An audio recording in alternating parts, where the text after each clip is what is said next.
Unity of ecclesiastical denominations. There is no chance that the ecclesiastical denominations will agree with each other because they hold on to their spoiled teachings and do not try to distance themselves from them.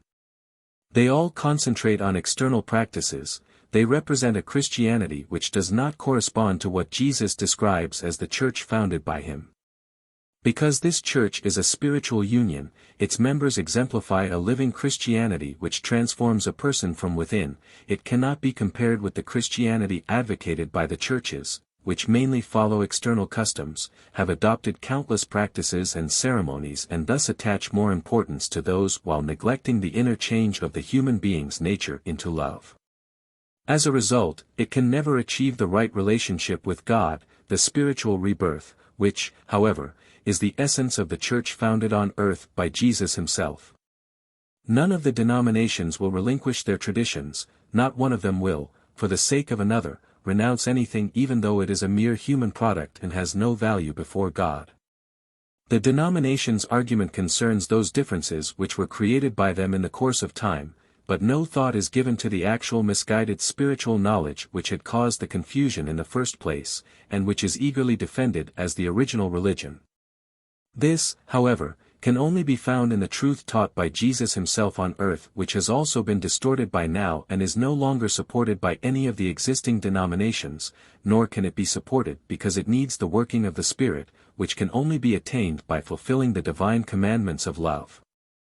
And particularly this commandment is in fact taught but observed least of all, because all later added man-made commandments are paid more attention, although they are of no value since they did not originate from God but are merely human work, thus they cannot last and have no influence on the further development of the human soul which has to mature here on earth. The divine word of Jesus on earth which gave mankind the full truth has been interpreted so incorrectly that these interpretations have resulted in many wrong customs.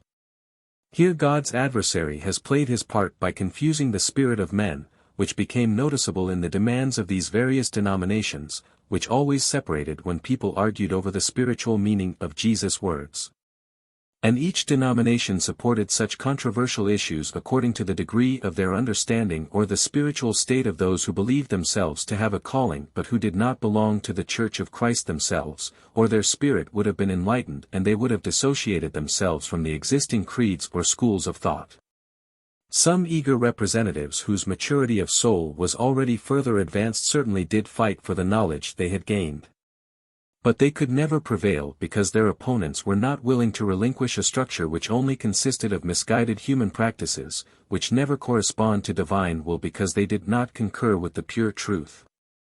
And even if the denominations intend to unify, they will still not give up these human institutions and endeavor to build the true Church of Christ which expects of people an inner life in accordance with divine will not reliant upon any external practices, but solely upon a life of love.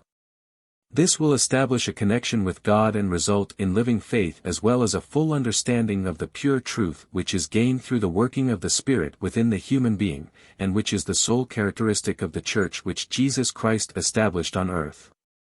And as long as people do not abandon the formalities through which they deter many people's faith altogether, as long as they do not want to experience the inner awakening themselves, which results in the working of the Spirit and enlightenment of thought, it will be a pointless beginning to achieve an agreement, for then they will not agree in truth but hold on to the misguided spiritual knowledge which, however, will be of no benefit for their souls.